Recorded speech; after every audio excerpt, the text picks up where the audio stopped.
The Misfits have started their season strong, going up 1-0 after an 11-10 victory against the Jets. Now they need to improve, but they definitely did improve in the second half of that game against the Jets. Let's see what they can do against these San Francisco 49ers. So we'll start with a kickoff here by the 49ers. The Misfits are going to start this game with not with a return here. No chance for Niasu Bolt to take that one back. And let's see how the offense starts here from the 25-yard line. So Antonopoulos looking to build off where they ended the last game. It was some strong offensive drives, a few questionable runs, but that's about it. Run game needs to be stronger this week, but passing is what really worked out last week. And they start with a screen here to Mandy Ross, who just doesn't. It doesn't go anywhere. So now 3rd and 12, an obvious passing situation. So we've got the 6'3", 250-pound running back in 3rd and 12. Antonopoulos with the ball, throwing it downfield, throwing it straight at a linebacker, looking for Adrian Patterson, doesn't connect. So 1st and 10 for the 49ers. CJ Beathard will be starting it off, and they're in the I formation. Kyle Juszczyk in the game, and they start with a fake run, go play action, but BJ Weiner picking up where he left off last week with the rush. 8-yard loss. First play of the game for BJ Weiner comes in with the sack. So now 2nd and 18 after the great play from Weiner, and Mighty Mouse MD is coming down here. And it's a sack from him. It's just happened so quickly. Mighty Mouse Jones MD couldn't even react. 3rd and 28 he sets up with that. The doctors checked in. So 3rd and 28, and it's Julie Mann down there at the right end position, and he's rushing. He's got a chance here. He's, for some reason, he gave up on it. Weiner comes in, hits Beathard as he releases it. It's an incomplete pass, and we will be receiving this punt from Bradley Pinion as the 49ers manage absolutely nothing except for a huge kick. Unbelievable, really. It must be windy. So now at the 43-yard line, 20 seconds left in this quarter, moving the ball well, and we still haven't seen any connections yet to Sunky Wang. Now it's 1st and 10 from the 43-yard line. Only a few seconds left in this one. He goes for Sunky Wang. He hasn't gone to him yet, but he finally hits him on this one. It's a 21-yard reception from his favorite receiver. So now it's the second quarter, but they're moving the ball well. 1st and 10 at the 22-yard line. James in the backfield. Doesn't get the ball. It's a play action. Antonopoulos rolling out. Decides to run for it himself for whatever reason. Just gave up on the pass entirely. And DeForest Buckner coming in with the sack on that one. And now it's 3rd and 19. Still field goal range for right foot here. Legend has it he once hit a 90-yarder in strong winds, but he was kicking against the wind. 3rd and 19 for Antonopoulos. Going downfield to Patterson, who stopped just shy of the 1st down. And the drive will end here on 4th and 2. Personally, at this time in the game, this field position, I might go for it, but we're going to give right foot a chance here to kick a field goal. I believe it will be his first successful field goal of his career, if, of course, he gets it in between the uprights, which he does. It's good.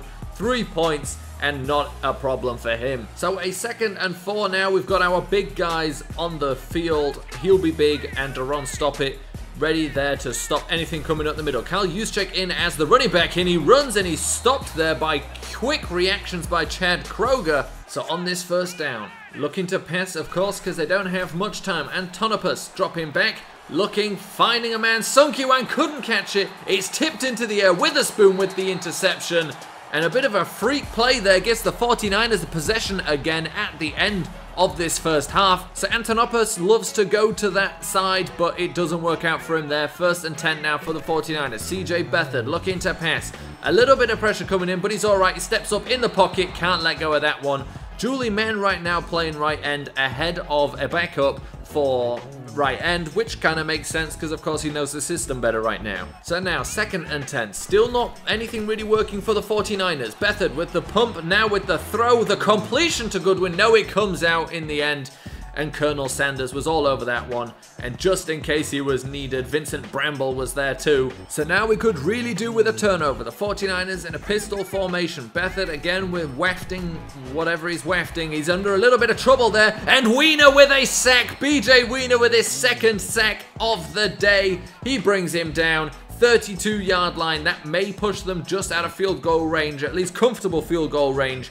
And if we get any more stops here, we may push him out and hold him getting any points before this half is over. He'll be big, playing some sort of quarterback spy apparently, but BJ Weiner fighting against his man. We're moving him all over this line and he gets another sack. It's our 8-yard loss. BJ Weiner is just as good at end as he was at quarterback. So now tight end in the backfield. James in as well. Antonopoulos dropping back, looking to pass, going deep down the middle, and it's caught by his favorite receiver, Sung-Ki Wang. Another catch. Almost field goal range. So 2nd and 10, James in the game, and it's a fake handoff, Antonopoulos, and that's, I don't know why I pronounce his name like that, but it's a reception, and it's Mandy Ross with their hands catching that one, fighting against the defensive back. I think it's Richard Sherman, where speed isn't that important for Mandy Ross in this one. And let's see what they do on 1st and 10 here. Over, under, center, whatever you want to call that when you're 7 foot tall. Antonopoulos completes to Patterson. He was at the sideline, but he comes inbounds rather than taking it out of bounds. We take the timeout here, and I think we'll go and kick this one with right foot and see if he can't get us 3 more points and give us the lead. So here we go. This could be the last play of the first half. Right foot looking to kick a, I don't know, 39-yarder. That's easy for him, no problems whatsoever. As he kicks, it's blocked. That's not his fault, and it's blocked, and we don't get any points. Right foot recovers it himself at the very least. So 3rd and 10 from the 28-yard line. They haven't moved an inch since they got the kickoff return. Beathard in some trouble. Julie, man, taking him down. And it's a sack for the fill-in right end right now. 4th and 22 he sets up, and they'll be punting towards with Pinion. So the punt, last time, this direction I think is where he can boot it 1,000 miles. I don't know how strong this wind is, but it goes out the back of the end zone from that far back. That may be the longest punt we've ever seen. So that sets up 3rd and 6. 2 favorite receivers here, Adrian Patterson and Sung-Ki Wang, and nobody else really he's looked at. Mandy Ross a couple of times, and he goes over the middle. This time he was looking for Quattro Cinco. Instead he throws an interception to Jimmy Ward. Maybe he was right not to look his direction.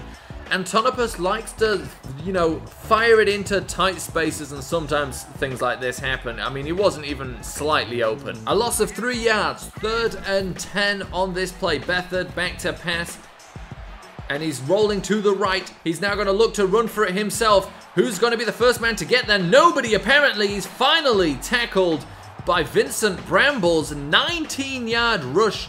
It just shouldn't happen. Now, what's going to happen here? Last time it was 3rd down, they gained 19 yards. 19 yards on this play would put him in the end zone. So BJ Weiner's got to hold that contain. Beathard looking to step up again. Then let's go over. Pierre Garçon can't catch it as Jordan Michaels is there to stop it. Number 23 breaks that one up. 4th and 10 it sets up, but it is field goal range, and this would give them the lead. And it's Robbie Gould to kick. Still time left in this game, even if we do go behind here, and that kick is good. We're down 3 points. The score 6-3, but we have been playing better in the second half than first halves this season, and by this season I mean in the one other game we played. 2nd and 4 after a decent run. James still in the game. 2 tight ends as well. Mandy Ross in the slot to the right. Quattro Cinco out wide. So on 2nd and 4, Antonopoulos looking to pass, and he's going again. He looked again for Quattro Cinco, and again it's an interception. He's got to stop looking that direction. He was completely covered. Quattro Cinco is a terrible route runner. Why would you throw it to him? 1st and 10 now for the 49ers, and we are looking at some trouble here if the offense doesn't turn this around. Defense pretty strong. Play action they go for. Deep downfield, and it's not completed. Don't have to worry about that one. Good coverage there. I think that was Lil Dime with the stop coming in that play. And now 2nd and 10, 41-yard line. Let's see what they get going.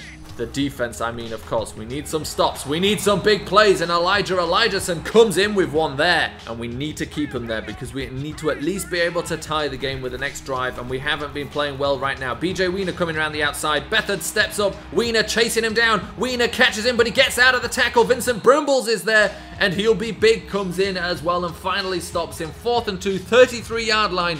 This could be field goal range, and they do go for it. By could be, I don't know what the wind is doing today, but I think they're now kicking against it. Could be a chance for us here. Robbie Gould, 33 yards. It's a 50-yard attempt. It's good. It's through. It's 6 points more than we've got. The score is 9-3. Thanatos Antonopoulos needs to start looking to those receivers he can trust. Adrian Patterson, Sunky Wang, and he goes to Mandy Ross, who gets the catch, gets out of the tackle, and is taken down the 41-yard line. That's how you use your body. That's exactly what we needed. Not to look at Quattro Cinco, who's split out at the top of your screen on his own. We don't want to look that direction. Look to Mandy Ross in the slot. He goes over the top too. Adrian Patterson with a ridiculous catch. One-handed, comes back for it. 3rd and 2. Big time down, and the fullback is in. It looks like we may be trying to power this one through, and the 2-minute warning comes in, and I'm happy about that because we've been passing a little bit better than running, but then again, we have thrown 3 interceptions today as well. So now, 3rd and 2. 2 minutes left in this game. Receiving back is in. We've got 2 guys split to the right. We've got a tight end, and we've got Mandy Ross on his own down at the bottom, and he completes to Adrian Patterson, who brings it back, but then is tackled back again for the first down. We've only got 1 minute 30 left, but it's plenty of time for us to get a touchdown, and it's exactly what we need. A flag, that'll be offside. Force it into the end zone. Try something here. Patterson running in the wrong direction again, but we will get another chance here as he was offside. That's one of the positives of running that hurry-up offense. The defense gets confused. So now it's 3rd and 3. 3.5 yards to get into the end zone. One shot here, but we'll probably have to go for it on 4th down. Antonopoulos, back to pass, into the end zone, and again, a wild throw. He's just forcing it into terrible situations, and it's bouncing around and being picked off, and that's pretty much the end of the game. Unless the defense can step up here, we do have 3 in timeouts, but he's just throwing it to non-open receivers. 4th interception of the day. 3rd and 10. Will they try and pass for a first down to be able to run it out, or will they just run and take as much time off? That is what they do. Colonel Sanders comes flying down, stops them. 4th and 13. 1 minute 5 left in this game, and they will have to punt it to us. We've still got a chance. Receivers need to know they have to get out of bounds. We don't have the time. We need to either go into the end zone. Oh, it's a play action. I thought we'd gone for a run. I got worried. Antonopoulos is running around like crazy. He now throws it across the field. He gets it to Sung Ki Wang, who gets out of bounds. That is a guy who can't run routes, but at least knows what he needs to do in this situation. We're at the 26-yard line. That may have given us a fighting chance with 32 seconds left in this game. And now Antonopoulos back to pass again. With some time, gets it to James. That's bad decision making. Absolutely terrible idea. I don't know if he'll run up to clock it. Yes, he will. He's going to clock it here, spike it, not leave us much time left at all. 17 seconds and it's 3rd and 8. Antonopoulos, we need a hero. Can you make one of our receivers a hero? Will you be the hero? He zips it in to Quattro Cinco. We're going to need to spike it. Everyone's going to need to hurry up. We may get one shot into the end zone once we've spiked this ball. Get on it, get it down, hurry up, we've got one shot, 2 seconds, one shot into the end zone. This is it, 8 yards, this is it, there is nothing else here, and Mandy Ross is not on the field, so someone else is playing out wide. I don't know who it is. It might be go deep, and let's see, it's a flag. That may help us, it may not. There is no time left. If it's holding, this game is over. If it's not, we've got one more chance. It's holding. Is it defensive or offensive? It's offensive. It's Jack Goff. Jack Goff just holding on too tight, and it's the end of the game. Not that it matters because it was an incomplete pass anyway. And we lose the game after 4 interceptions.